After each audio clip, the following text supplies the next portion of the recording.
Fucking fuck. Let's go and do meditation, go and do meditation. So red. I was like, man, she's not gonna be able to sit down for months. Really? Masturbation. Before we wrap up, I want to get my religious frustration out. I wasn't empathizing with Hitler. Fucking fuck. Anything you want to do, you can. Be a professor. Wink, wink. Clearly, you spent too much time on Pornhub. Fucking fuck. Alright, guys, we're back. Episode 8. Episode 8, guys. We're ending the year with a blast. First episode in person in a while. Bro, I haven't seen this guy's face. Like, our beards. Look, I grew my beard out. It's almost the same length as yours, Massive. Yeah, it is actually. Wow, I'm becoming a big boy, guys. I'm on the big boy levels. And that kind of goes with your new career choice, right? Do you wanna illuminate us? Massive, I don't want to tell the listeners. That's my own personal secret. People aren't supposed to know. But secrets can be juicier when you spoil them. Said no one ever. It's like people that hear it will be juicy for them. That's true. Alright, guys, I've been thinking, I reckon I want to be a porn director. I have this amazing idea. I've had this idea for a very long time. But, yeah. I don't want to say anymore. There's a certain niche of a certain religion that I'm like, I could break into that market and become quite successful. Yeah, why not? Of course, I wouldn't act in them myself, just because. Just the director, yeah. I don't meet my own standard of my, attraction of my actors. The actors need to be a specific type. Tell me more about the specific type actors. I feel like I don't give off the I got a tattoo already, so it's like I can't be in the movie. Yeah. Because I've got a visible tattoo. So it's gonna be like. It's gotta be authentic. It's gotta be legit. Yeah. Of course. So maybe if I didn't have a tattoo, darn, I could have started my own production. And it's funny that you say this because very coincidentally, I also did last night. Were you also in a porn movie? No. Coincidentally, last night I No, did you watch religious porn? What are you talking about? What the fuck? I'm trying to think. Should I say it or should I not say it? I'm like, what is he fucking talking about? I'm trying to decide if I should share something on the pod or not. Well, you literally just told me 2 seconds ago, secrets are juicier when everyone hears them. You got me there, bro. You got me there. Wait. If it's about the porn you watched, I don't know. No, it's not about porn Okay, I watched. okay. I actually didn't watch that much porn. Wow. He's a good religious boy. So, there's this thing called a coffee enema. Have you heard that? Oh, that's what you're talking about. I thought it was something else. Coffee enema. I've never heard of that before, no. So it's a thing where you make some sort of a coffee. Okay. And what type of coffee? Just like instant coffee, like? Or does that kind have of, to be like? It's like instant coffee because you get the powders and you boil it. Oh, so it's a different type of thing you buy from the shops. Yeah, you buy it from the shops. It's It's called different to coffee enema. It's different to the normal coffees you would have. Can I drink it? I don't think so. Okay, interesting. Suspenseful. Maybe you could, but so you make this coffee, and when you buy it, you can buy a kit. So the kit comes with a little hose, Okay. and a gauge, so you can control the flow of liquid in that hose. So it's like a hose and like a gauge. And a bucket. A bucket. That the hose connects into. Wait, so it's an empty bucket. So you've got an empty bucket that at the bottom of it has a outlet. Okay. And then you connect the hose into it, so the bucket is connected to the hose. Yeah. And then on the other end of the hose there's this little thing that you can put in your butt. Oh my god! Oh my god! It's so random. Oh my goodness! But what happens? Wait. Okay, so keep going. What the fuck? What happens is you make the coffee enema. It's legit. It's a legit thing. It's a legit thing. Like Okay, look it up. Google it, guys. Look it up. Google it up. Coffee enema. So what you do is you pour that coffee into the bucket, and it goes through the hose, and you can control the gauge how much to come, so you can slow it down and speed it up. And then it goes into your ass. And it goes into your ass, and then you sort of get the urge to go bathroom Like straight after. almost immediately, but you sort of want to hold it. So for it goes through your intestines and stuff? Like, does it come out of your mouth? That's disgusting, bro. Like it's already like on the edge of like disgustingness. You just pushed it over there, bro. You just pushed it over there. I'm just a curious person. It was literally on the edge of disgustingness, and you just pushed it over. Okay, so what's it? So but how does it work? Like, so what it how does? far up does it go in your intestines? It's just a small thing. It's like maybe 1 inch No, I'm inside saying your butt. the pressure of the liquid. Surely it travels up your intestines. No, I don't think so. So where does it go? In the area where you store your poo. So it's just in the bowel. It's just stuck in the bowel. Yeah. See, I probably don't know enough about human anatomy to say like, Yeah, does it go to your mouth? I just think there's like one, two. One connection. One connection. In and out. in from one and out from the other. Yeah. That's so stupid. Oh my god. But anyways, so what happens is then you go and do a number 2, and it sort of empties out everything that you've got in there. Shit. Okay, so Shit, that's the right word to say. Okay, so the reason people would do it, or the reason you do it, is it like you actually get like a big caffeine hit? I certainly did, and I made a mistake of doing it in the evening. I shouldn't have, because I literally did not sleep. No, but let's just say like I got like a night shift, you know, and like you go for it, bro. But is that it will keep you up. Like, are you saying it's better than drinking coffee? Like, I mean, you don't do it. You don't do it for the caffeine hit. You don't do it. Like that's a very roundabout way to go and get some caffeine into you, bro. Like, so much effort in to do that. Like, no, you don't do it for the caffeine. Much effort to do it. Like, surely it's easier to just have a laxative pill. Like, well, laxative pills are actually pretty bad for your gut. But this is actually really good for your gut. Like, so it's helpful for like gut inflammation and all these sort of health things. It's actually quite good. Recommend it. Yeah, I feel like it's like a. And maybe you can somehow weave it into your production. Oh, bro, it's so good. It's like just like that's why I brought it up, because you were talking about. It's just like a religious study group, and then. And then someone's like, "Oh, I'm tired. I need some caffeine in me." And then some person invited a guy called Maz to the study session, and Maz is like, "Hey, here's my number. Like, hit me up after the scripture lesson." You know, next minute he goes and he's like, "Oh, what?" Guy, it's pretty good. You know, I'm a director in the making. You know. Yeah. I'll write it. I'll just give you the ideas. Bro, that's my job, bro. You can't take that. I mean, I just gave you one. No, that was my idea in the first place. I'm taking credit for your idea. Here, I have witnesses. Oh, you can't do that. Shit, I forgot we were recording. You can't do that in front of people. I'll give you credit for this episode. Special director guest. Thank you. Naz. Give it very stew. Thank you. I will. But okay.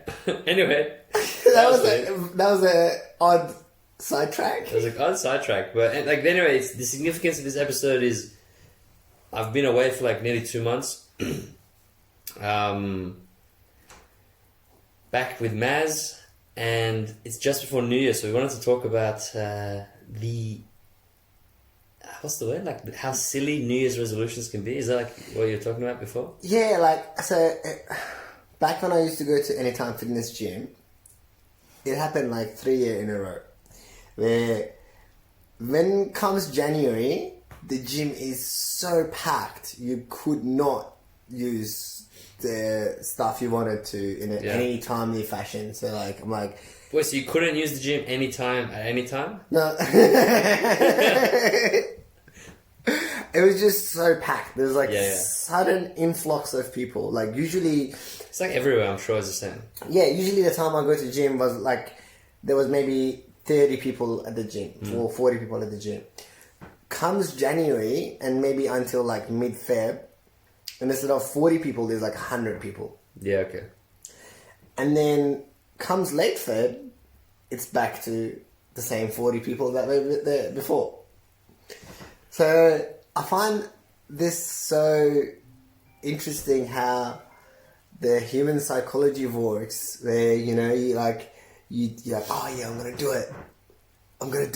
And then you go and sign up for a 1 year contract. And gyms know this. Because the contracts are 1 year, you get locked in on a 1 year contract, and they give you free joining, like no joining fee in January to like make it more appealing.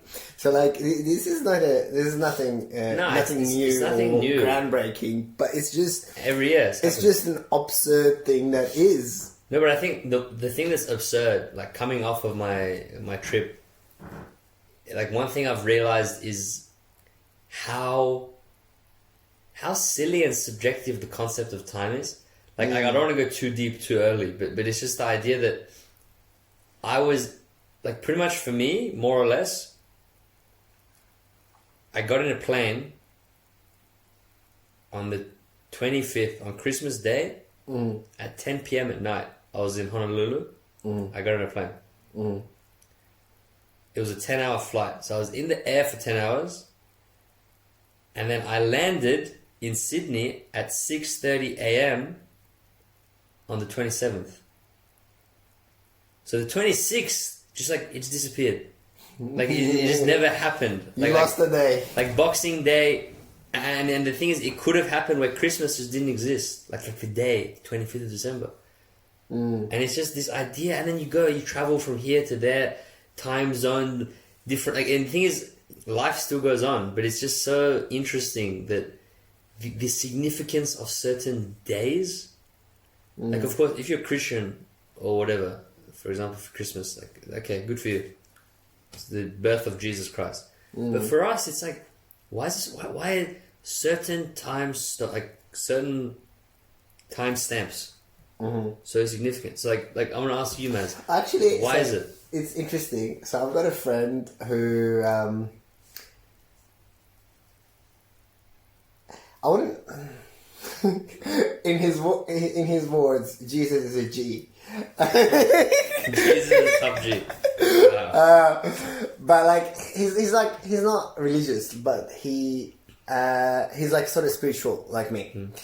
And he was actually just talking like how there's like he's interested in sort of like all religions. He reckons that, you know, like if you're celebrating Christmas, you gotta do it with the values of Christianity. If you're celebrating like an Indian sort of thing, you gotta do it with their thing. Like if you are engaging in a celebration of something that has a thing attached to it, the right way to approach it is to do it with the thing that is attached to it. If you are celebrating that thing, you can choose not to celebrate it, and that's a different story. But if you are celebrating it and then you just change it because you don't like the thing there, it kind of feels a bit dodgy. That's what. Okay, no. So I got two things. I feel like there's two things to discuss. Like the first thing, I'm still curious to kind of unpack more. Resolve. Yeah. Is the idea of like, why is time? Why do certain times mean so much to us? Why is there so much cultural significance on sticking to the theme we started with was just New Year. Yeah. Like New Year. Fresh start. 2024. Exciting. Resolutions. Blah, la, la, la, la, la. But it's just another day. I think the thing that stands out to me is the word hope. It just comes up. When you said that, just the word hope came up in my mind. It's like, because maybe, you know, those people that come to gym for that month of January, leading up to December, they're like, I gotta go to the gym, I need to go to the gym, I should go to the gym. Like, all these, for whatever reasons they wanted to do the gym, they had all these thoughts, but they're like, you know, I'll do it with the new year, like new year, new me. So sort of like they put their hopes on this thing, this day.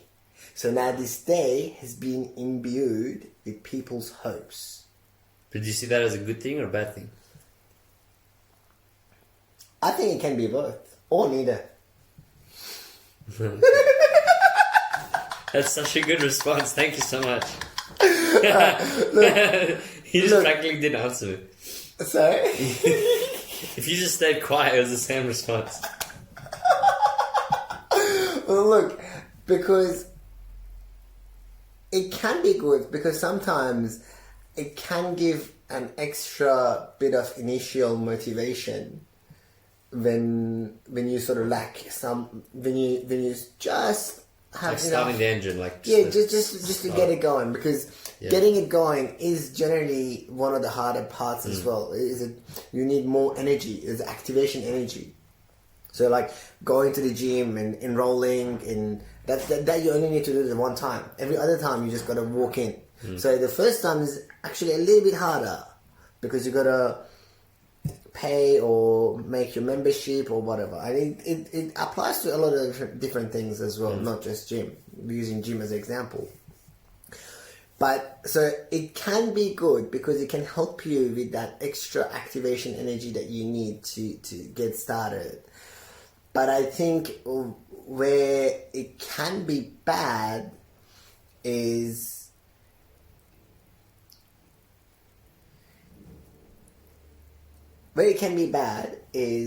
people underestimate what they can do in long term and overestimate what they can do in the short term. Okay. Like That's a general thing. my framework was a bit different to that. So like say for example, you want to lose 20 kilos, or you say you want to get a six-pack and whatever. If you give yourself a long time, like 3-4 years, you're very likely to be able to do that in 4 years. But if you give yourself, oh yeah, I'm gonna go like hard and I'm gonna do it in 5 months, it's very likely that you're not gonna do it in 5 months. And comes 5 months, you take a look in the mirror and then your motivation dips because you didn't meet your expectation and there's a dopamine deficit. Okay, so this is okay. So you've described how it can be positive and negative, but is there one side, like I'm leaning more towards the side of I think the concept of New Year's resolutions is a negative thing. I think it's net negative. Why do you think that? I think the reasons you mentioned, the negative side, like the deficits and the overemphasis on short term, I agree with. But I think for me, it's a matter of it's like a cheap dream. It's What does that mean for you? what I'm trying to get at is it's giving people a framework which is not conducive to their long-term well-being. And this framework of, which I don't want to become like anti-capitalist or whatever, but it's this framework of like, there's a certain script that we have, which is, everyone is working till mid-December and then it's break, and then you go and you drink lots of beer and food with your family, and you spend all your money, and then you go back to work, and then you restart, and it's like a script. And I feel like a pattern. And then there's lots of benefits, like all of these companies, these gyms, the what else? Consumerism, like Just generally, it's like the fresh start, new year, blah blah blah blah. Which I'm saying, I think the New Year's resolution concept is good for the consumerist culture, but I don't think it actually serves the person who's a participant in that culture, because I think that person, exactly what you said, they should have intrinsic rather than extrinsic motivations. You know, so it's intrinsic as an internal. I'm gonna challenge something. So, but who is this thing, this consumerism thing that you're talking about? Because that's the people too. The shop owner that his sales go up, who might have his own New Year's resolution, is also benefiting from this. So, like, I think, yeah, the people are both on there's people. Obviously, some people might not apply to it, but I think it applies to a decent amount of people as well. No, I look. I know what you're saying. But I think the perspective I'm saying is more like the masses. Yeah. The masses, the working class, the majority of the people in this country. Mm-hmm. I see them as more the consumers, and that's who I'm talking to. The people, as in this case of you being a customer at a gym. Yeah. How many people are customers at a gym? Maybe 1,000 people. And who owns the gym? One person. Yeah. So it's like, yeah, that one person might benefit, and that one person is a member of society, but there are thousands and thousands of people potentially being tricked or being... tricked isn't the right word, but disadvantaged. This is right, and anyway, and I'm not suggesting a different alternative where we don't have New Year's, but what I'm saying is, I feel like people should just think twice before they participate in this cultural narrative. That's all I'm suggesting, is to be like, it's great to have a New Year's resolution. Like, it's a positive thing. Like, of course, like, if you want to go to the gym more, like, I'm not going to say don't go to the gym more. But it's just, what I'm suggesting is try to have goals which are not as tied to time. So it's more like, this is a new lifestyle, like, this is a new way of living. Yeah, so one thing I'll say about that as well, I agree with that. So I tried quitting smoking maybe about 30 times. Yeah. Every time when I decided to quit, I had maybe, like, I don't know, 2 or 3 cigarettes in my pocket. I was like, once these 2 or 3 cigarettes is done, I'm not buying anymore. The 29 times I tried to quit that way, didn't work. The one time that I quit and it actually worked was when I pulled the packet out of my pocket and there was still heaps of cigarettes in it, and I just crunched it and throw it away. Because I didn't say, I think there's a change in your mindset when you're like, I'll do this when that. Exactly. Versus, I'm doing it right now. Yeah. I think and so an extension of that also is, if you're making your New Year's resolution, you're making it once a year. So you'll have a whole year of stuff riding on that one thing. Whereas if you, instead of making that decision once a year, you make it more frequently throughout the year. Maybe Exactly. Maybe you do it weekly or monthly. I think it would be a lot more powerful. I think that's a good I think it's a good place to end up at in this conversation, is to suggest more regular reflections. Like, if you're an amazing human being, reflect every day. Like, go for it. Yeah. But at least once a week, I think that's more realistic. Because I think New Year's is significant, even at least in my life, because it reminds you to reflect. Yeah. So I'm not trying to shit on New Year's and be a party pooper. I think it's a great time of the year where it forces us to reflect. But all I'm trying to get at is we don't have to be limited to New Year's to reflect. And now is the time of the year where me and you, are reflecting on the fact that we should reflect more. Meta reflection. Meta reflection. So like, yeah. Reflecting about reflecting. You are reflecting. Bro. No, exactly. And I think in terms of going back to the first thing you also mentioned with your friend with Christmas, because I think for me it is kind of the time thing. I feel like we came to a good conclusion. But with what you mentioned, the reason I paused it back then was I think it's a whole different topic. And I think it's the topic of what it reminded me is my belief. Like, I'm very anti-hypocrite. Like, of course, we're all hypocrites.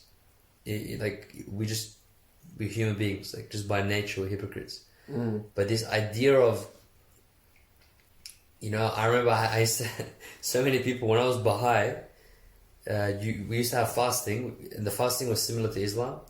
So for 19 days, leading up to the Baha'i New Year, you would have no water or food from sunrise to sunset. Oh, no water as well. No water as well. Okay. And I remember I literally had friends in the community that they would break their fast with a bottle of beer. Like, alcohol is prohibited in the religion, and they would fast. Devotion to God. I won't drink, I won't have food, but they'll break their fast with fucking beer. And to me, that links to what you mentioned with your friend, is they said, if you're going to celebrate something, then you should at least maintain the values that come with that celebration.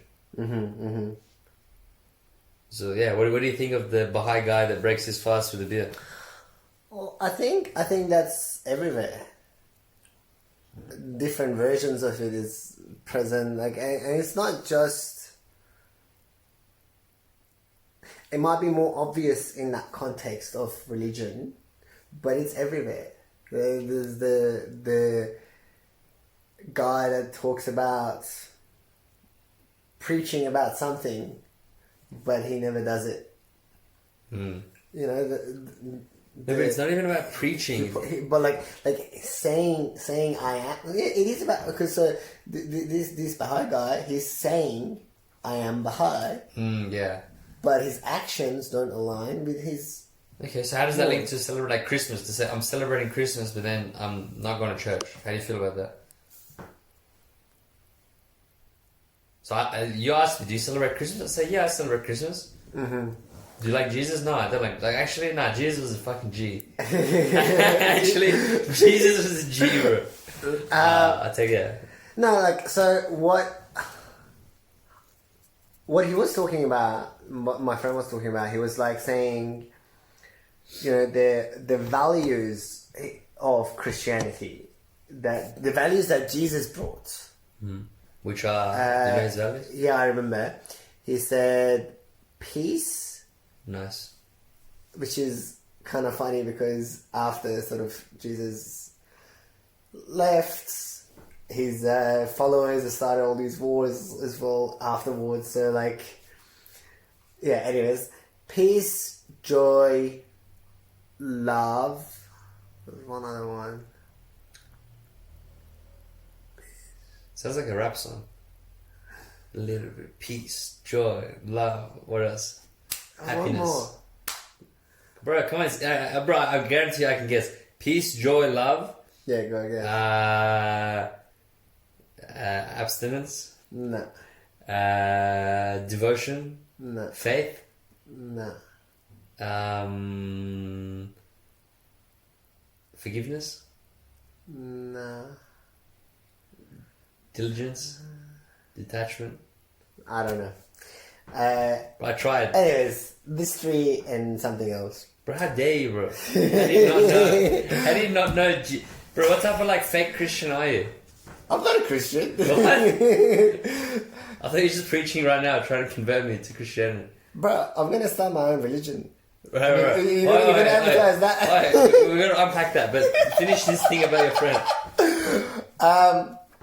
No, basically, this thing that I was talking about this was I sort of agreed with him that if you engage in something, if you engage in something, know what it's about, what it's supposed to be about, at least. Why? Why can't I just say like okay, me? Do I celebrate Christmas? Yeah, I celebrate Christmas. I have a Christmas tree. I catch up with family with the big table and have roast and presents and... Perfect. Let me tie it back to Yeah. the consumerism stuff. Okay. It ties back very well, actually. Okay. So, a part of why you should connect with Jesus. whatever it is that you're celebrating, or whatever it is that you're engaging in, why you should know what it stands for, what its values are, is because if you mindlessly engage with it, you're a lot more easier to manipulate. Because you just Well, what's the harm in what I'm doing? The harm is what you talked about. The whole capitalism sort of So you're saying turning into... I should make my own tradition and catch up with my family on that new day. You could. Wow, make my own Christmas. That's it, bro. Do it. Fuck. Do it. You can even call it Samas. I don't know. Smash. Instead of Chris. That's just like an egotistical thing to do. Like make a celebration of like your name, like... Look, I think you can boost your ego and also be mindful of it to not... You can consciously be selfish kind of thing. You know what I mean? Do you know what I mean by consciously be selfish? No, what does that mean? So I have this theory. Just about everyone, I say just about because there might be some people who aren't, but I reckon just about everyone is selfish. Except for Jesus. I never met him, so I don't know. I know for a fact he wasn't. Trust me. Just trust me on that. Just about, he's a G. He's a G. Just about everyone is selfish, right? Yeah. But some people are unconsciously selfish. They think they are selfless. And they go around believing they are selfless. Genuinely believing it. So it's not a lie, they're not lying. It's a confabulation. That's when a lie is told honestly. Like you honestly believe this, but it's a lie. So they go around confabulating that they are selfless. And that sort of leads to...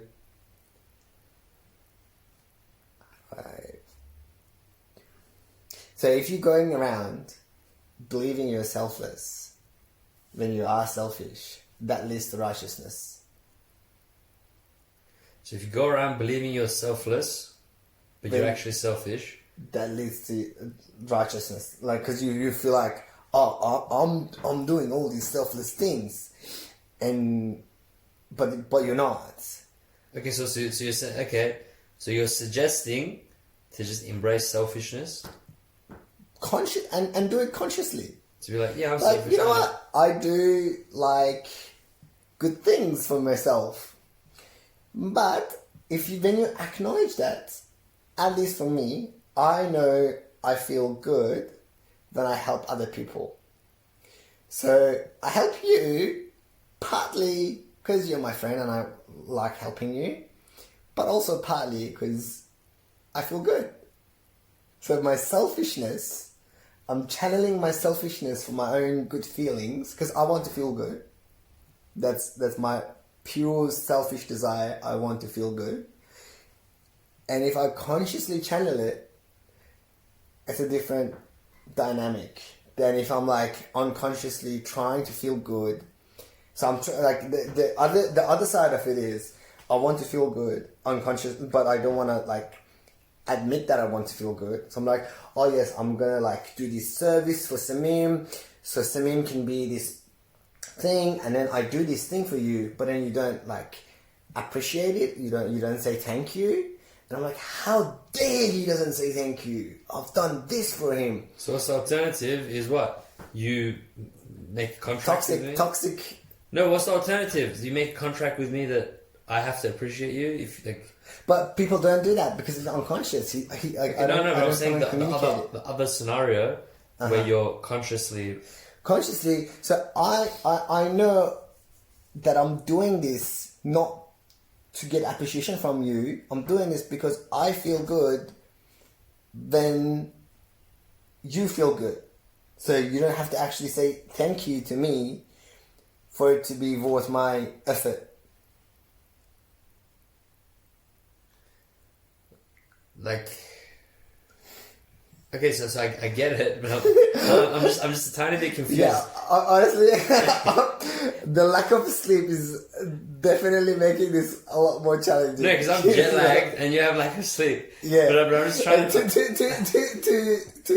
sleep deprived. Sleep deprived motherfuckers. No, because this is quite interesting, and you lost me because I dazed out for a second. Yeah, so what you're suggesting is, in one scenario where you're self-righteous, you get pissed off when the other person doesn't appreciate you, because then the motivator is the appreciation from the other person. Yeah. And that's when you're self-righteous. That's when you're not self-aware. Yeah. Because you don't know that you're doing this for your own feelings of good feeling. But what if some people are not doing it for the feeling of good feeling? They're just doing it because they want their external praise. That's also, people like that exist. Maybe you just don't do that for that. I mean... That's why it doesn't make sense to me. But say that one more time. Like sometimes, some people, they do the good deed Yeah. for that appreciation and recognition. So they don't do it because it makes them feel good. Some people just genuinely, like, that recognition is what they want. Yeah. So your theory doesn't apply, like, it doesn't work for those people. Like, for you personally... So, with these people... Yeah. So, if they know that they're doing this, like, they want the appreciation... Yeah. Then... Yeah, actually, I don't know. I'm leaving. What the fuck? It's just like... I don't know. No, because the funny thing with your theory is that there's this huge assumption. Look, okay, give it another shot. Let me give it another shot. Give it one more shot. Take two. Take two. Take two. So when you are consciously selfish, So you're aware of your selfishness. You're aware of your selfishness. You know, okay, I'm selfish. I am. If you do a good deed, you know that there is some agenda for you to feel for you underneath that good deed. That good deed might be amazing for a lot of people, but there is some selfish gain for you to be gained. Now, it can be praise. It can be validation. It can be good feelings. It can be anything, right? But you know that part of the reason why you're doing this good deed is because of these selfish gains. Okay. So that's one side. Now the other side, when you're unconsciously selfish, you do the same deed, right? But you believe you're doing this deed purely for others. There's no selfish motive there. That's when you become self-righteous, because you're like, I am doing this good deed for all these people. And that's actually an ego trip. Yeah, actually, I think I nailed it this time. Okay, I think this made a bit more sense. So you're saying the second scenario, that is an ego trip? Because you think you're not selfish, but I believe just about everyone is selfish. Okay, so two assumptions. First assumption is nearly everyone's selfish. Yeah. Second assumption is that everyone must feel good when they help people. It doesn't have to be feel good. It can be a status. It can be like, so if I do this good deed, I look good to this girl I want to hit on. It can be anything. It doesn't have to be good feelings. But generally speaking, there is some good deed. Like I've had this discussion with a lot of people about, does true altruism exist? And I was actually on the side that yes, it does. Yeah, season 1 of this podcast, we talked about it, and you used to disagree with me and say yes, it does. I have changed my position. Wow. I now think it still could exist, but it's a lot less common than conscious selfishness. I agree, like that. I 100% agree. Like that's my personal view for the last few years. Has been altruism, where you do something good for the sake of good, and like you're pure angel or some shit. It can happen, but it's just a only lot less common than the conscious selfishness. Yeah. Yeah. I think the take 2 was a lot better. No, yeah. No, I think it made more sense for sure. So yeah, the conclusion is embrace selfishness. Yeah, like be real. Be real with your be real, motives and agendas. Don't try and trick yourself into thinking you're like, which I feel like most people deep down know, like deep down, but they know trick themselves. They trick themselves. Like surely deep down, like even if they're like outwardly like righteous, surely deep down they know they're like a fraud. And look, the reason I've been thinking about this a lot recently, because one of my friends came and asked me, he's like, how do I like stop myself from getting a big ego when I'm doing like good stuff, when I'm like whatever, like if I'm a part of a community where people praise me and I'm doing good stuff and I'm living a good life and I'm doing all this stuff. That's a great question. How do I stop myself from getting a big ego? And I've been thinking about this question a lot, because that's a real thing that happens. And this is the conclusion I came to.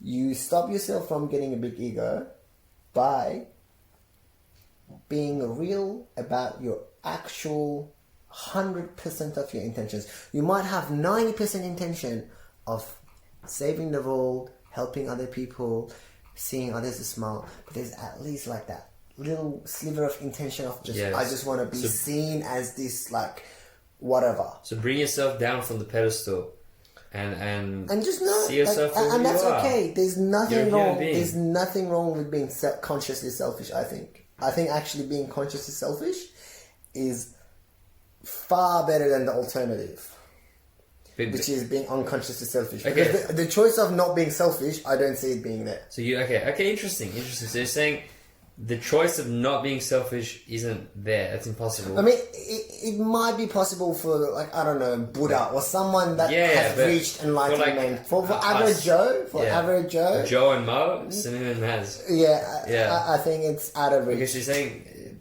pure selflessness is not an option. So therefore you're picking between two things, consciously selfish or being like self-righteous. Yeah. Where you think that you just... And you get ego trip. Okay.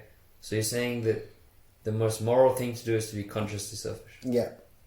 That's the conclusion I've came... I actually haven't even told my friend about this, so I've got to go... Oh, wow. Like, I actually, like, put 2 and 2 together during this conversation. Like, I was thinking about this for a long time. Bro, these last 20 minutes was just like you trying to figure some shit out. Yeah, that's why I was like saying weird shit. Yeah, I was like, I didn't know what I was saying. First time you said it, I was like, that didn't make sense. Because I was like actually trying to process this. Okay, I figured it out. Fuck yeah. Fuck yeah. Sad. No, and this is why I don't like the conventional view of morality proposed by religion. Hashtag hate on religion. What is the conventional... What do you mean the conventional, bro? Tell me. Religion is literally a bunch of like moral people jacking themselves off. Like, it's like the definition of self-righteousness. Religion is a bunch of moral people jacking themselves up. I don't know if I could find that on a Google of what is religion. I think if I ask ChatGPT what is religion, I don't think that answer will come up.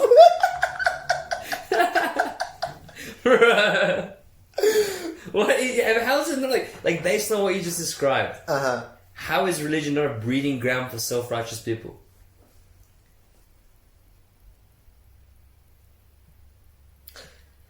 Walk me through why Like, to me, it's clear. It's clear as walk me day. through it. Yeah, okay. Because I'm not in your mind. Okay, so religion has this huge assumption, and when I say religion, I'm talking about the major religions. Yeah. They said selfishness. This is the analogy they used in the Baha'i faith. They said all of your moral virtues, everything you've ever done, think of it as like a glass of milk, pure, white, lovely, whatever.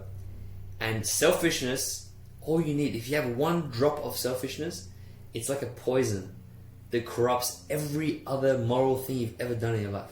That's what they said in the Baha'i faith. Or what if I add to that? Maybe they mean the unconscious selfishness. I don't know. But it doesn't. But look, when you're reading a text that was written a long time ago, a lot of language changes, context changes, the world changes, and so stuff can be Nah, fuck you. require No way. no, seriously, like it would, like right now, if I read, I don't know, Shakespeare, I'm not going to understand it much at all, and I think I speak pretty good English. Bro, that argument is the weakest argument I've heard to support religion in my life. That's bullshit. It's like any criticism of religion is just, the language was complicated, therefore anything could be real.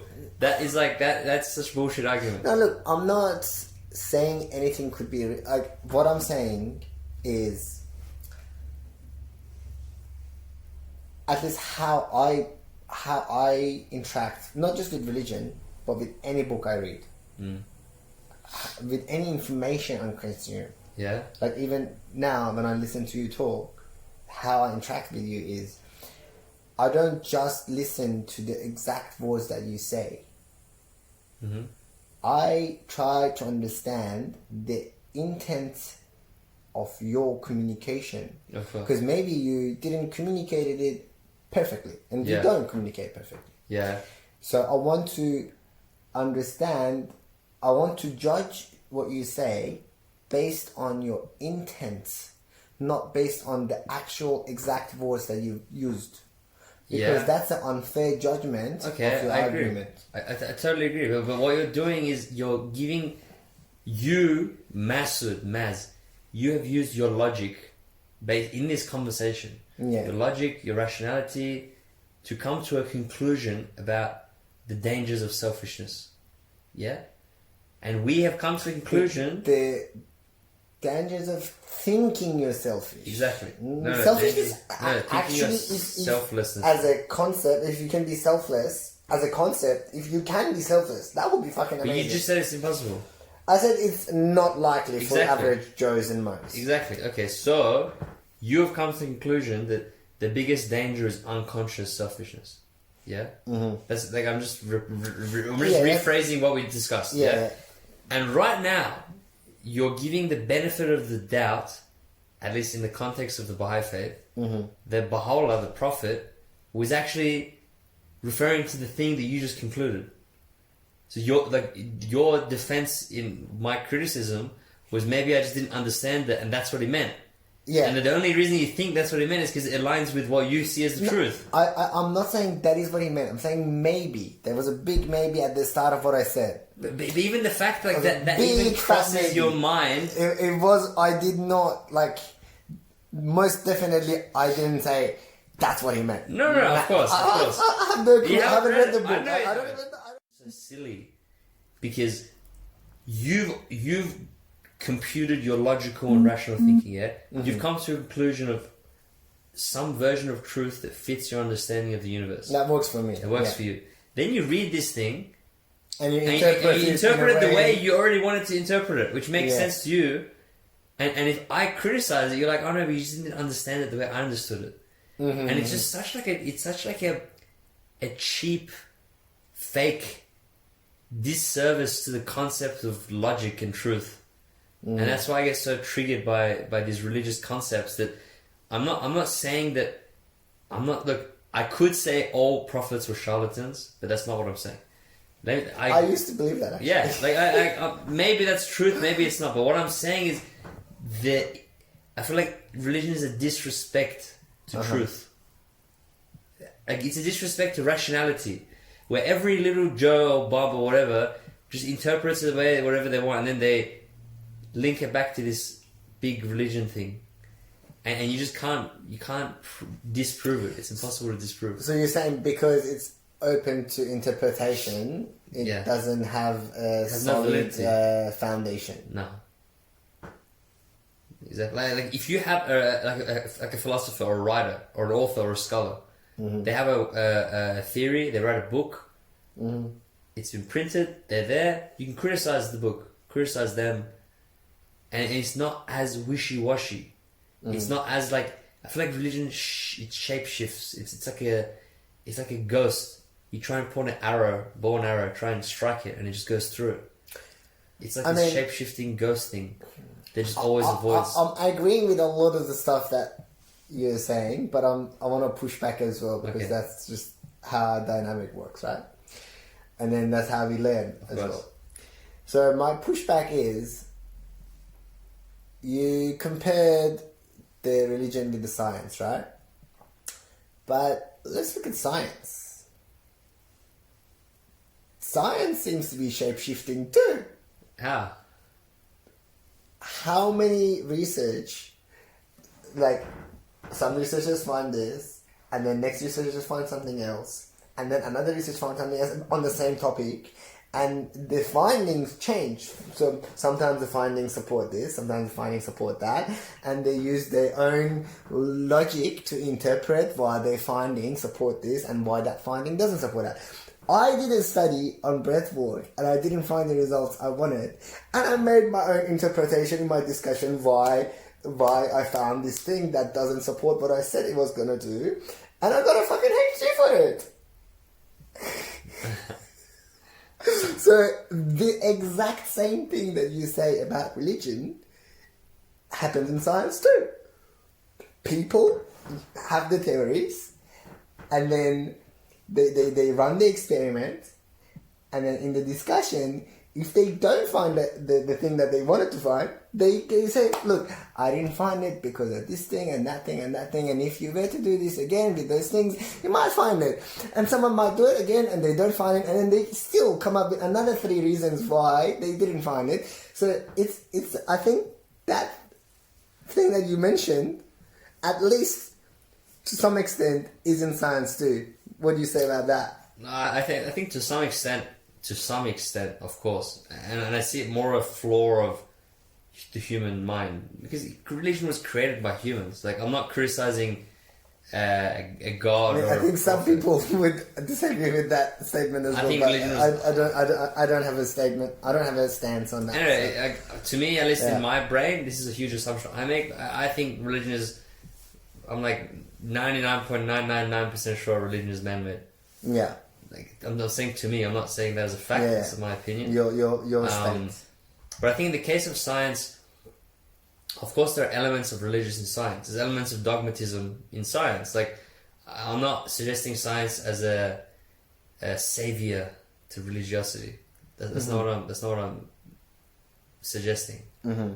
But I think it's different in in many senses. But the shape-shifting thing that you were talking about. But I think the shape-shifting thing, science does have shape-shifting, but I still think it's more open to criticism than religion has ever been.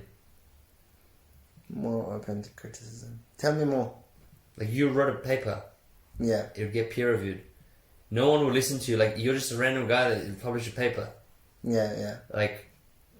But even the papers that we read on peer-reviewed publications, there's literally like disagreement between scientists, right? Like, some people say this thing does this thing, some people say this thing does this thing, and there's disagreement.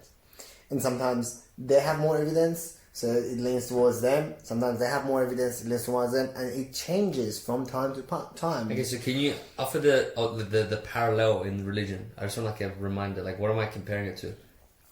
So you were talking about religion is kind of like people interpret it in the way they see fit.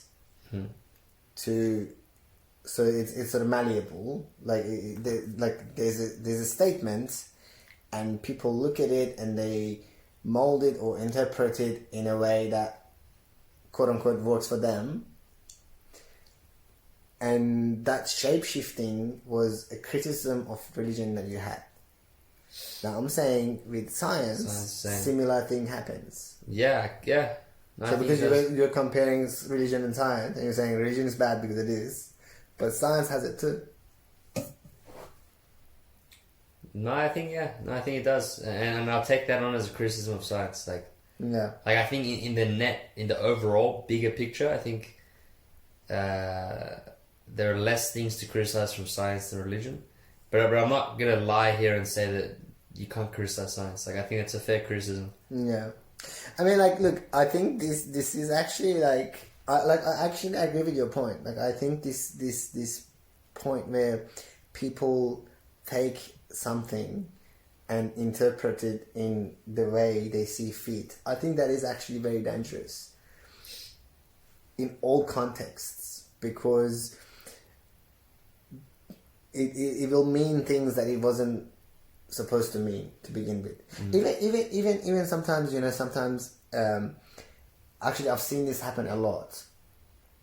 A study gets published, and then the people that want to report it to media, social media, and like actual news and stuff, because they're looking for the clickbaity things, they come and take like one snippet of it where they found like this like really like out there thing that's very clickbaity, and they put that out of that context of that study and they publish it, and that alone actually is not true. It's only true in the context of that study. So without that context, what they publish is not true.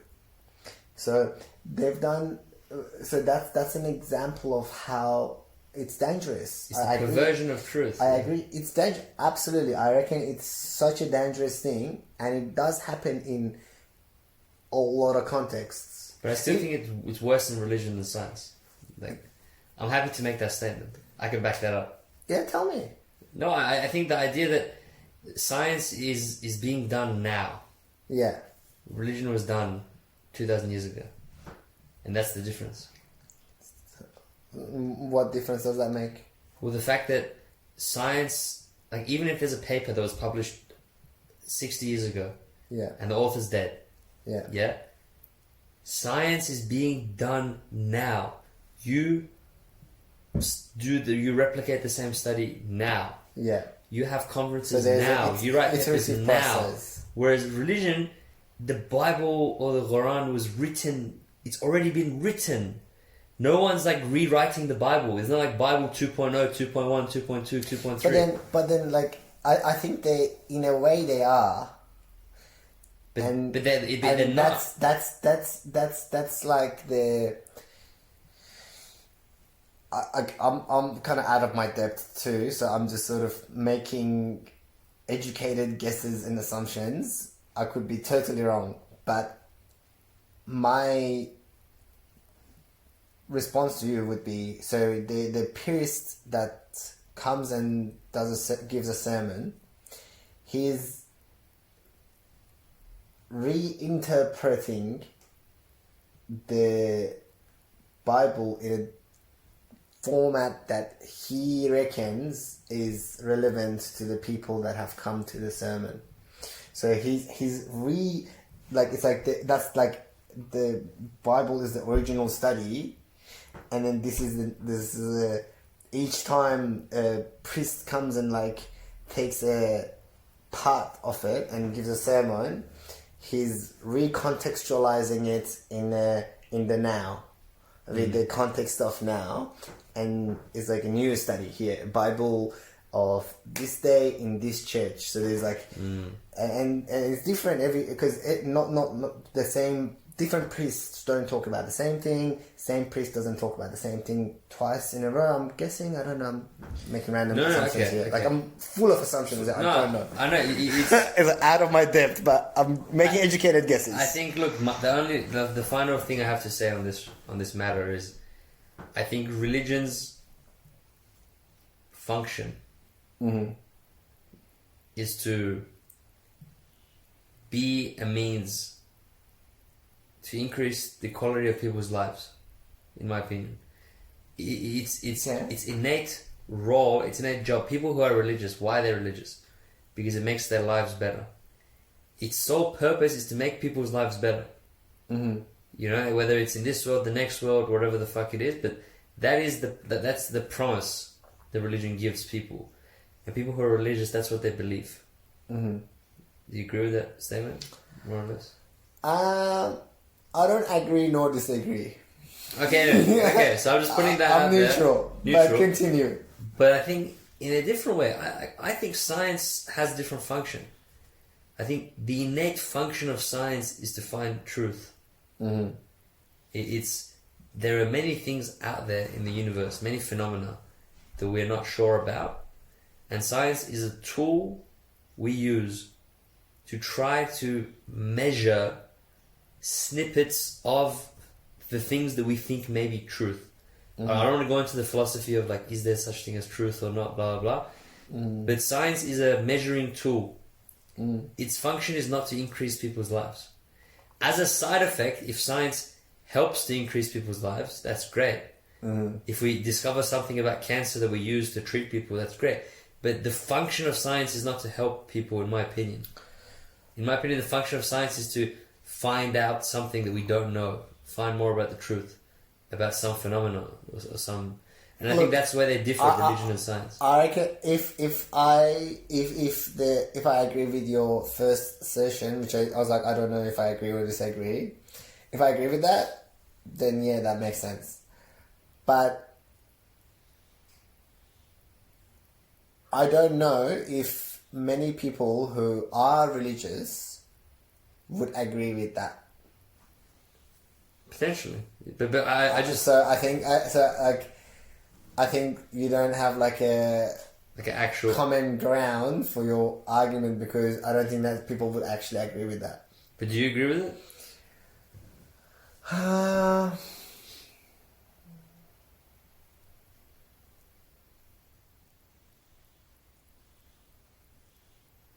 Do I agree with it? That is a great question. Because I think really, like, the same thing you said with the priests and the sermon is, it's like the function is, in my opinion though, it's fuck the truth. Whatever's gonna make these people be better people and live better lives. Like, even if they have to hear some fairy tale, like, literally to me, I've tried to be really open-minded in the last few months and try and understand religion. And to me, it sounds like they're just willing to say anything and believe anything if it leads to net positive. Like it's genuinely, I feel like sometimes truth doesn't even matter. Or they're willing to have this self-deluded version of truth as long as it means that their community prospers, they prosper, their families prosper. As long as it's net positive and happy days, they don't care. In my view. Because I'm not religious, I can't actually have an opinion on that. Because it's not something that I do. Because I'm not religious, I can't have an opinion that. Surely you have an observation of religion. Like, you're still a human being that sees things. Look, I think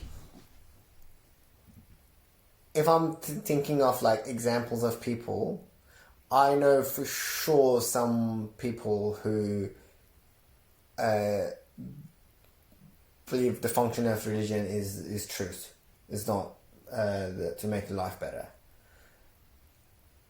With some certainty, I know at least some people who would be on that category. And I think that it's funny. So I reckon everyone's on that category, but some people delude themselves to go into that category. Like some people sort of tricking themselves to go into that category. The category of truth? Yeah. So some people don't believe it's truth, but they delude themselves that it's true. Yeah, of course. But some people genuinely believe it's true. Yeah. So it goes back to the whole deluded thing. Which one? The unconscious. Yeah. So I reckon for some people it is truth. It is the word of God, and it is more fact than fact, like capital T. Yeah, but some people not. Yeah. But some people, no. So okay.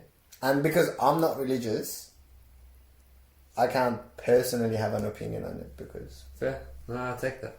No, I'm interested in what people think. I think, if people listening to this, let me know what you think. I definitely want one episode, I'll be my friend, to be like a guest in you and her sort of have a chat. Yeah, but I'm scared that, like, this is the thing. Like, I could come into it, like, if it becomes a debate, I could come in with actual talking points and blah, blah. No, it's not, like, same style as we do. You know, you just come and you start chatting and see what comes up. Done, lock it in. When I come back, I'm going to Adelaide next week. No, tomorrow, actually. Yeah. Next week. Why did I say next week? And then you're going to Vipassana as well. And then I'm going to Vipassana, and then... Oh man, I'm so excited for you to, like, experience the Vipassana experience. Bro, I'm scared for that shit. Yeah, that's good. That's how you know it's good. If you're scared, it's good. That's a fact. Because if you're scared, that means you're stretching your comfort zone. Yeah, that's true. Inside your comfort zone, fear doesn't exist, does it? Nah. If you just do what you already know how to do well, and you wouldn't have fear. Well, what's fear? Amen. Fear is a sign of growth. Wow. Mic drop. But I think this is the point where you can do a wrap up. That's it. Do you want to do a wrap up? Do you remember? I remember struggling to get my words out for like 10 minutes. No, we started with the director. The director of... and then my coffee enema thing. Coffee enema. So that's how we started with. Just a bit of a fun 10-minute chat. We haven't talked in a while. A bit disgusting. Yeah, actually, I hope people didn't like get too squirmish. But yeah.